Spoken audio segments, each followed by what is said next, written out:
Olá pessoal, vamos retomar aqui o nosso conteúdo a partir da reconvenção.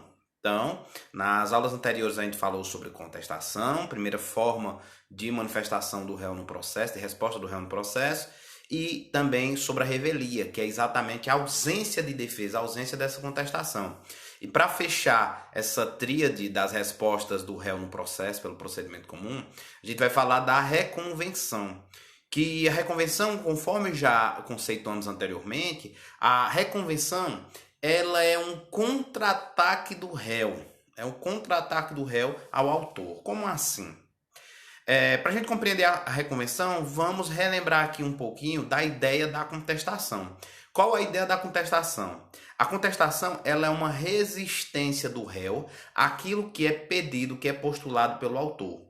Então, se o autor, por exemplo, traz a fundamentação fática, sua argumentação jurídica e pede a condenação do réu ao pagamento de uma determinada indenização por danos materiais, por exemplo, na contestação, o que o réu faz é tentar convencer o juiz de que aquela fundamentação fática, jurídica do autor não deve ser acolhida e que ele, réu, não deve ser condenado.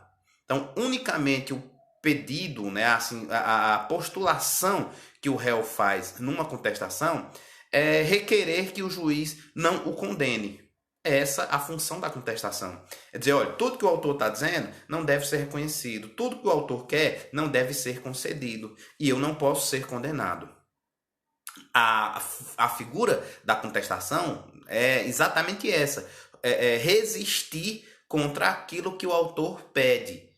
Resistir contra aquilo que o autor quer. Já a reconvenção é algo a mais. Como assim, professor, algo a mais? A reconvenção, ela não se resume, como a contestação, apenas a resistir contra o que o autor quer. Não.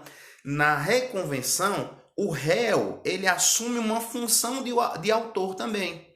Na reconvenção, o réu, ele passa a querer que o juiz condene também o autor a alguma coisa. Olha que situação curiosa.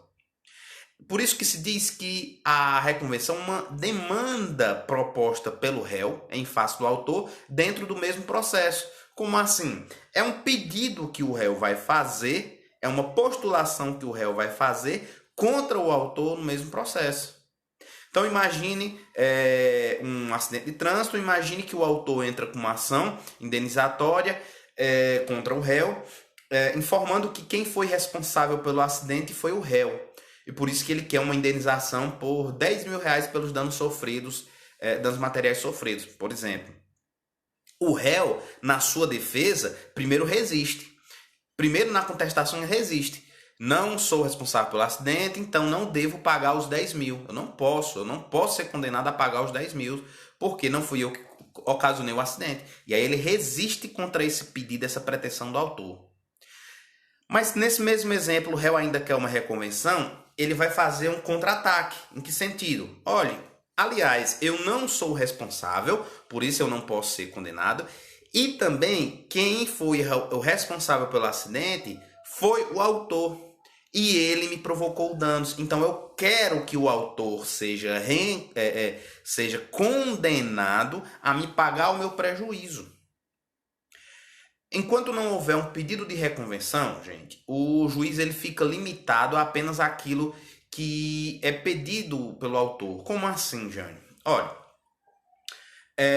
o autor pede a condenação do réu a pagar algo, a fazer algo, a entregar algo. Pronto, ele requer a condenação do réu.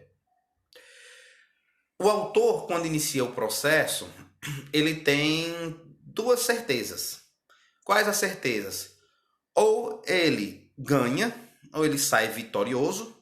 Claro, pode ser totalmente vitorioso, sentença totalmente procedente, pode ser parcialmente vitorioso, enfim, parcialmente procedente, ser julgado parcialmente procedente. Ou seja, ou ele sai com uma vitória, ou ele sai do jeito que entrou, sem ganhar nada. E aí seria a sentença julgado processo improcedente.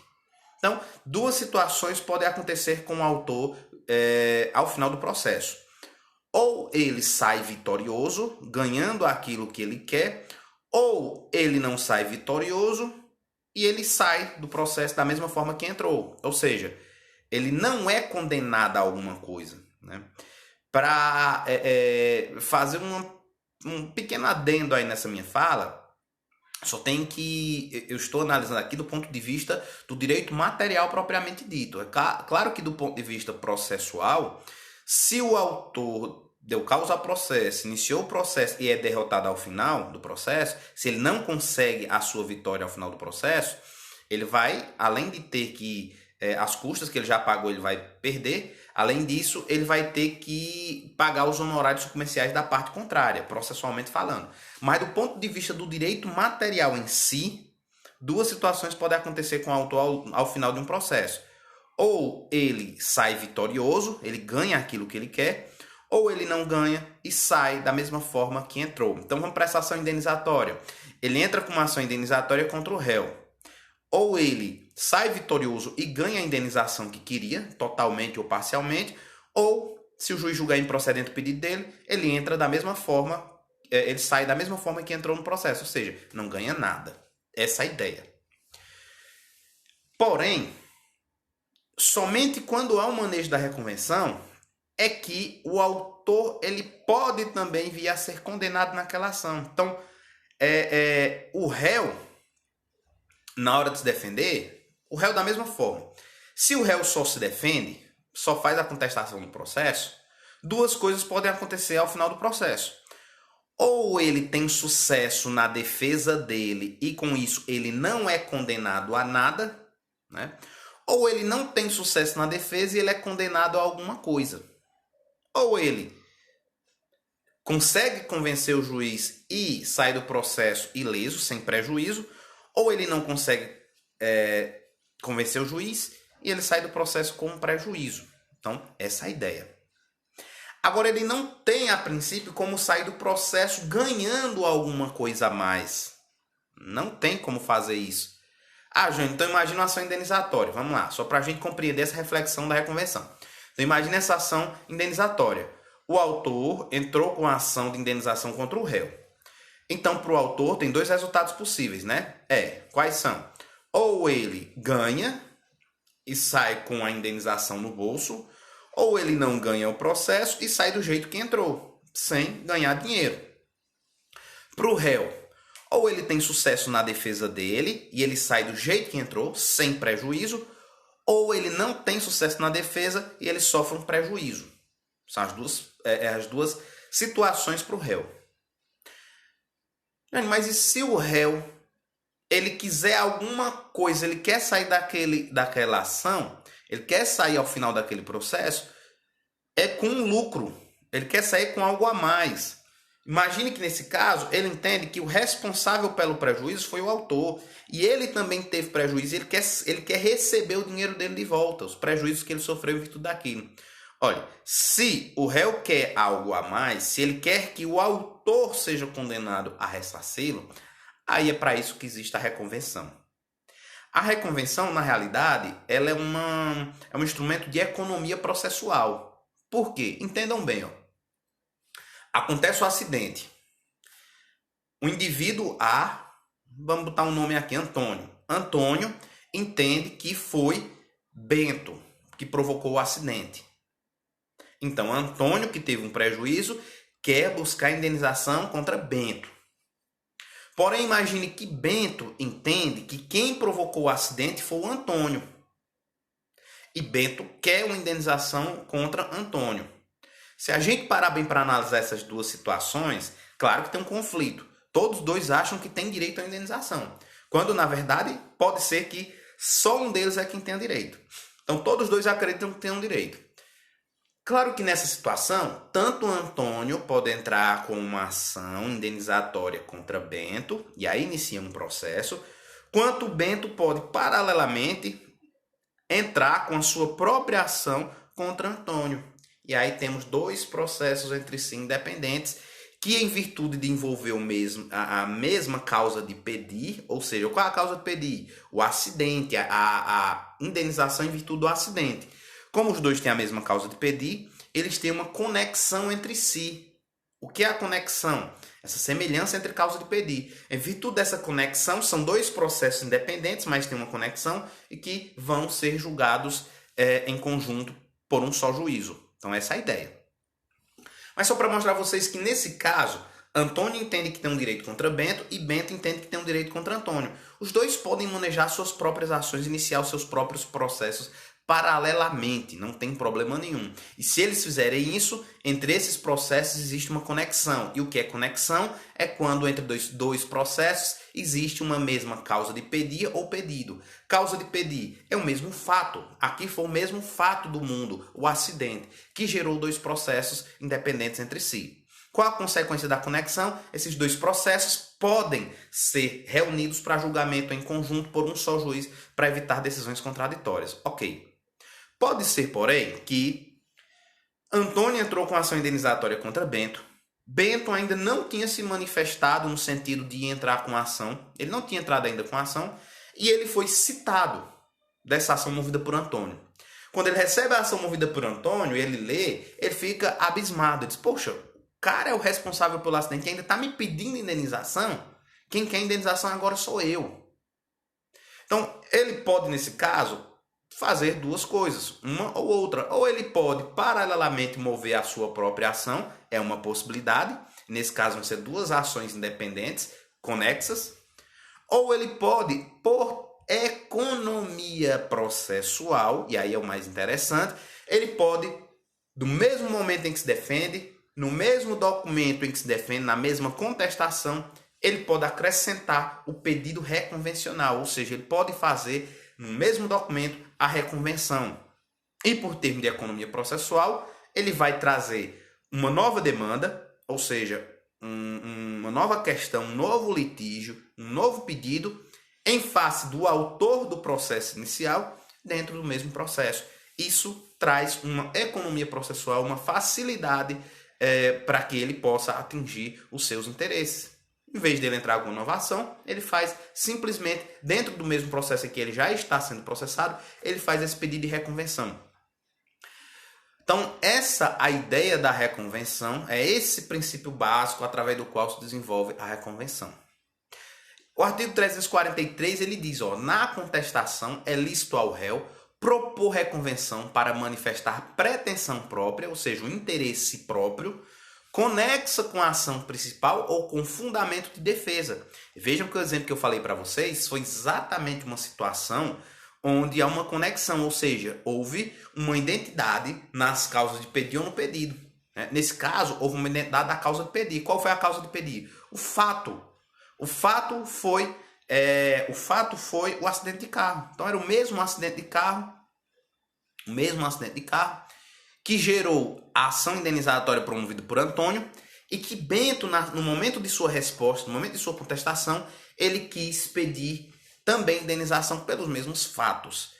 Então, aquilo que motiva a reconvenção tem que estar conexo com aquilo que motivou a ação principal. Ou aquilo que é pedido em reconvenção tem que estar conexo com a própria defesa. Se não houver nenhum tipo de ligação entre as situações, aí você não pode manejar a reconvenção. Quais os pressupostos da reconvenção? A reconvenção, ela tem, primeiramente, por se tratar de uma ação, ela se trata de uma ação, a reconvenção.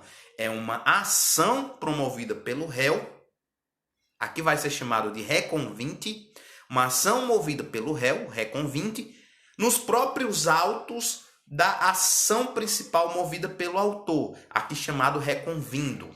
Então a gente tem o réu reconvinte, que apresenta sua reconvenção, e a gente tem um autor do processo principal, que é chamado na reconvenção de reconvindo. Por se tratar de uma ação, deve preencher todos aqueles requisitos que são imprescindíveis para o manejo de uma ação para o início do processo, que são as condições da ação e os pressupostos processuais. Essa é a lógica. Então, deve preencher a legitimidade, deve ser o réu que vai manejar a reconvenção, ele deve ser parte legítima, a outra parte também deve ter legitimidade, né? O autor reconvindo também deve ter legitimidade, deve-se ter interesse processual, deve-se observar os pressupostos processuais de uma maneira geral, inclusive os requisitos da petição inicial naquilo que são pertinentes, Ou seja, na reconvenção, ele vai ter que, obviamente, a petição de contestação e reconvenção, que vai ser num corpo só, deve ser num corpo só. A reconvenção ela é feita no bojo da contestação. Então, a contestação já tem um endereçamento, né? A indicação da qualificação já vai ter, tem que ter para a reconvenção a causa de pedir, o pedido, tem que ter para a reconvenção o valor da causa, né? Então, os mesmos requisitos da petição inicial, naquilo que for pertinente, naquilo que for compatível, deve ser também atendido na reconvenção. Todos os pressupostos processuais, de uma maneira geral, devem ser obedecidos, assim como no início do processo. Também, como já falamos, tem que haver conexão com a ação principal ou fundamento de defesa. Então, eu só posso manejar minha reconvenção se tiver conexão ou com aquilo que é discutido na ação principal ou com aquilo que eu estou, com aquele conteúdo que eu estou trazendo para a minha defesa. Terceiro, já falei também, legitimidade, né? Não apenas do réu, né? Não apenas do autor. Sobre legitimidade, tem algumas regras aí no artigo 343 bastante interessantes e que a gente tem que fazer a leitura. São as regras dos parágrafos 3º, 4º e 5º. Trazem a possibilidade de, na reconvenção, haver uma ampliação das partes daquela demanda. Como assim, gente? Não estou entendendo. Então vamos lá. Eu estou citando um exemplo aqui para vocês de reconvenção de uma indenização entre Antônio e Bento. Então vamos de novo. Antônio ingressou com uma ação contra Bento em virtude de um acidente automobilístico. Os carros de Antônio e Bento se chocaram. Antônio entende que tomou um prejuízo e que a responsabilidade pelo acidente foi de Bento. Então Antônio entra com ação indenizatória contra Bento. Bento se defende, dizendo que não pode ser responsabilizado por pagar os prejuízos porque não foi ele que causou o acidente. E, além disso, ele quer fazer um pedido de reconvenção, acusando Antônio, autor da ação principal, acusando Antônio de ter sido responsável pelo acidente. Opa, peraí, quem causou o acidente foi você, Antônio. Você que tem que pagar o meu prejuízo de tantos R$1.000. Então, você é que é obrigado a pagar o meu prejuízo. E o réu, nesse caso o Bento, faz esse pedido reconvencional. Mas imagine que, além de Bento, que era o motorista do segundo carro envolvido no acidente, vinha com Bento um passageiro. E esse passageiro também teve prejuízos. Imagine que esse passageiro do carro de Bento, ele sofreu algumas escoriações, sofreu algumas lesões. Ele teve, imagine o notebook que acompanhava ele no carro foi destruído. Imagine que o celular dele foi destruído. Então, esse passageiro do carro também sofreu prejuízos em virtude do acidente automobilístico. E esse passageiro do carro, ele quer participar dessa reconvenção. Isso pode. Então, peraí. O réu, que é o Bento, vai ser reconvinte, assim como esse terceiro que a princípio está alheio ao processo, mas fez parte dessa causa de pedir, esse passageiro que também foi vítima do acidente, que no argumento deles foi causado por Antônio, também pode se juntar ao réu da ação principal, pode se juntar a Bento e juntos reconvirem dentro do mesmo processo contra Antônio. Olha que situação interessante. Parágrafo 3º. A reconvenção, aliás, o 4º, a reconvenção pode ser proposta pelo réu em litisconsórcio com terceiro. Esse exemplo que eu falei para vocês. E o parágrafo 3º diz o seguinte: a reconvenção pode ser proposta contra o autor e terceiro. Autor e terceiro. Pega essa mesma ideia aí que a gente estava falando agora e imagina que Antônio era o proprietário do veículo. Antônio era o proprietário do veículo envolvido no acidente. Só que quem estava dirigindo, imagina que fosse Diego. Diego é que estava dirigindo. Na hora que o réu, né, o Bento, faz o pedido de reconvenção e ele traz o Carlos, que era o passageiro, junto com ele, Então, Bento e Carlos propõem a reconvenção dentro daquele mesmo processo iniciado apenas por Antônio. Então, de novo, Antônio, que é o proprietário do primeiro carro, sozinho ele entrou com uma ação somente contra Bento, proprietário do outro carro, buscando a indenização do proprietário Bento, né, do segundo carro, pelos danos por ele sofrido. Só que Bento entende que quem provocou o acidente foi Antônio. Bento quer indenização contra Antônio. E o passageiro de Bento, do segundo carro, Carlos, sabendo da situação, disse: opa, peraí, Bento, deixa eu aproveitar o ensejo, deixa eu junto contigo buscar essa condenação de Antônio, porque Antônio, o carro dele provocou todo esse estrago. Só que ainda tem um detalhe. Quem estava dirigindo não era só esse Antônio, não era o Antônio que estava dirigindo. O Antônio é o dono do carro envolvido no acidente. Mas quem estava dirigindo era Diego. Vamos processar os dois dentro desse mesmo processo aqui? E aí, o primeiro réu, Bento, junto com o terceiro, que era o Carlos, fazem uma reconvenção contra o autor inicial, que era Antônio, e a pessoa que estava dirigindo o carro, que era Diego. Então, Diego e Carlos, que eram pessoas estranhas ao processo inicial, acabaram sendo envolvidas nesse processo através da reconvenção. É plenamente possível, conforme estabelecem os parágrafos 3º e 4º do CPC, que a gente acabou de ler. O parágrafo 5º traz também uma situação interessante de substituição processual. Vocês lembram da substituição processual? O que é a substituição processual? Situação de legitimidade extraordinária. Legitimidade extraordinária. Imagina aquela situação em que o Ministério Público ingressa com uma ação, né? Ingressa com uma ação de investigação de paternidade em face do suposto pai para favorecer o provável filho. Isso é uma situação em que o Ministério Público vai estar atuando em legitimidade extraordinária, porque ele é o autor do processo, mas pedindo direito alheio, pedindo reconhecimento de direito alheio. Okay? Isso é a legitimidade extraordinária ou substituição processual. Olha o que é que diz o parágrafo 5º. Se o autor for substituto processual, o reconvinte deverá afirmar ser titular de direito em face do substituído. E a reconvenção deverá ser proposta em face do autor, também na qualidade de substituto processual. Então vamos lá. Há um caso de substituição processual. O substituto processual é o autor da ação processando o réu. O réu quer ingressar com a reconvenção. Ele vai ingressar com a reconvenção contra esse terceiro substituto processual. Mas, obviamente, que ele vai discutir aqui o direito que ele tem em face do verdadeiro titular, que é o substituído. É isso que fala o parágrafo 5º. Ademais, para que a reconvenção ainda seja possível, tem que o juiz que vai julgar essa reconvenção também ser competente para... o juiz que julga o processo principal também tem que ser competente para a reconvenção. Imagine que se vai fazer uma reconvenção, mas a reconvenção deveria ser apreciada, só para dar um exemplo, a reconvenção deveria ser apreciada em face da Justiça Federal e o processo inicial corria diante da Justiça Comum, Justiça Estadual. Não tem como se fazer essa reconvenção nos mesmos autos, porque há competências distintas aí para analisar o problema principal e para analisar a reconvenção. Então não seria possível.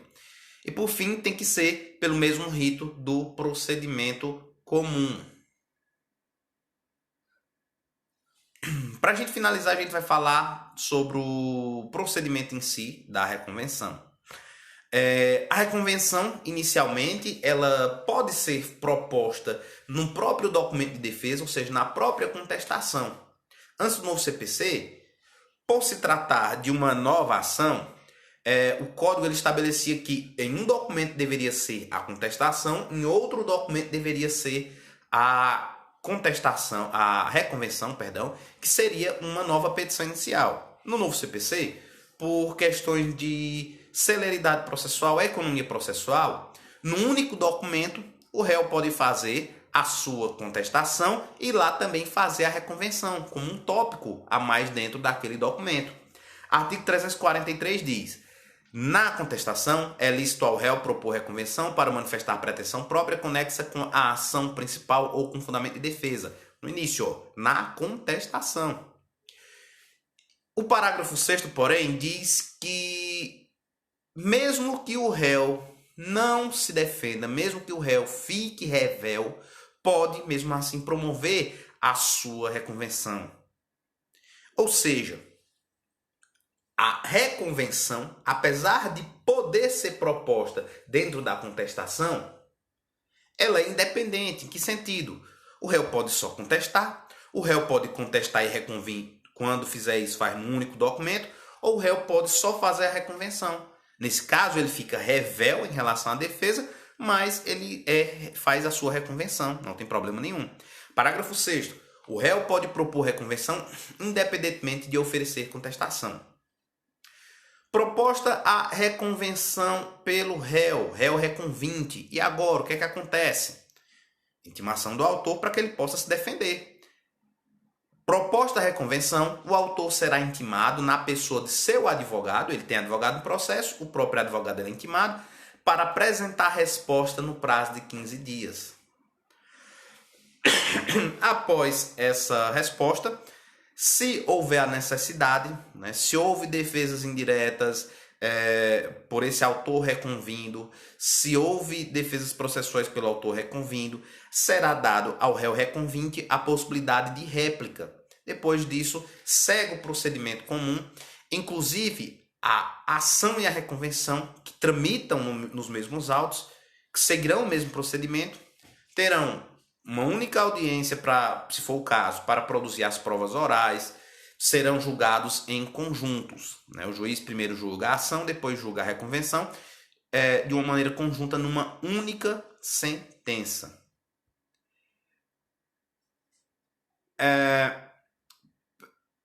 Para finalizar a reconvenção, só fazer a leitura do 343, parágrafo 2º, que diz o seguinte: a desistência da ação ou a ocorrência de causa extintiva que impeça o exame do seu mérito não obsta ao prosseguimento do processo quanto à reconvenção.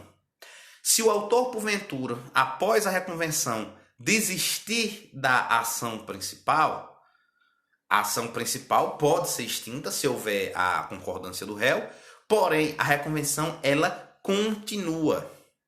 A reconvenção, ela se torna independente da ação principal. Então, por mais que, de repente, a ação principal seja extinta por algum defeito processual, se houver uma desistência por parte do autor na ação principal, com a concordância do réu, a reconvenção, ela não se extingue automaticamente, ela prossegue, né? O processo vai prosseguir para análise, para apuração daquilo que foi solicitado, postulado em reconvenção. Olha que coisa interessante. Para finalizar, eu vou só mostrar esse fluxogramazinho a vocês aqui do que a gente viu até agora, porque a partir de agora a gente encerra essa fase postulatória do processo, para em breve a gente iniciar o estudo da fase saneadora. Então a fase postulatória ela inicia-se com a petição inicial. Essa petição inicial ela é registrada e, se houver mais de um juízo competente, ela é distribuída, a distribuição, sorteio. Então, vamos lá. Fez-se a petição inicial, interpôs a petição inicial, é feito o registro daquela petição inicial, no momento em que o processo ele passa formalmente a existir, onde ele ganha numeração, etc. Se para aquela causa tiver mais de um juiz competente, vai haver um sorteio, uma distribuição. Se já houver um juiz competente, a distribuição ela já vai ser para aquele juízo competente, o envio para aquele juízo competente. Chegando ao juízo competente, a primeira análise feita pelo juiz, que é o juízo de admissibilidade, onde o juiz vai verificar se as condições da ação e os pressupostos processuais estão presentes. Quando há ausência dos requisitos processuais e condições da ação, colunazinha aí à esquerda do vídeo de vocês. Se estiver ausente os requisitos processuais e condições da ação, se verifica se aquele vício é insanável ou se aquele vício é sanável. Imagine que o vício é insanável. Imagine que foi um vício quanto à legitimidade ativa. Legitimidade ativa, quem propôs a ação não tinha nenhuma legitimidade. Vício insanável. O juiz indefere a petição inicial e extingue o processo sem resolução de mérito. Agora imagine que o vício foi sanável, o valor da causa estava equivocado. Por exemplo, o juiz, quando se trata do valor da causa, o próprio juiz pode fazer a correção, né? Se for um outro vício, faltou um documento essencial, um documento necessário, o juiz determina que o autor faça a emenda à petição inicial, intimando o autor num prazo de 15 dias. Agora, imagine agora a coluna do lado direito. Imagine que no juízo de admissibilidade todos os pressupostos processuais e condições da ação estavam já preenchidos. O juiz faz, né, o chamado despacho inicial positivo, ou seja, recebendo a petição inicial e determinando a citação do réu. Imagine, porém, que não fosse o caso de um despacho inicial positivo, mas sim de um julgamento prima facie. O juiz percebe que algumas das situações do artigo 332 do CPC estão presentes, como, por exemplo, o autor ele postula algo totalmente contrário a uma súmula vinculante do STF. Então, o juiz sabe que, mesmo estando presentes os requisitos processuais, as condições da ação, ele sabe que aquele processo será totalmente improcedente quanto ao mérito. Então, ele já faz o julgamento prima facie, ele encerra o processo ali mesmo. Então, essas são as primeiras situações do processo, primeira etapa do processo, ainda nessa fase postulatória. Feita a citação do réu. Citação do réu. É um direito que admite autocomposição? O juiz determina a audiência de conciliação e mediação. É um direito que não admite autocomposição ou que autor e réu postularam pela não realização da audiência, expressamente pediram para a não realização da audiência, o réu ele é citado para apresentar sua resposta em 15 dias. Voltando aqui para o gráficozinho dos direitos que admitem a autocomposição. Teve a audiência de conciliação e mediação, artigo 334, foi realizado acordo, o juiz homologa a sentença e o processo é extinto com resolução de mérito. Não houve acordo. A partir daquela audiência, começa a contar o prazo de 15 dias para o réu fazer sua resposta. Quais são as possibilidades de respostas num prazo de 15 dias? O réu ele pode ficar inerte, nada fazer, isso é revelia, que a gente estudou na aula anterior. Ele pode se defender, tentar convencer o juiz de que o autor não tem razão, que a gente estudou na primeira aula dessa parte sobre respostas do réu. E terceiro, ele pode, além de contestar, ele pode apresentar o seu contra-ataque ao autor, a sua reconvenção, ok? Então, com isso, a gente encerra as respostas do réu. Na próxima aula, a gente retorna para falar da fase de saneamento, depois a instrução e, por fim, a fase decisória. Então, é isso. Forte abraço e até a próxima.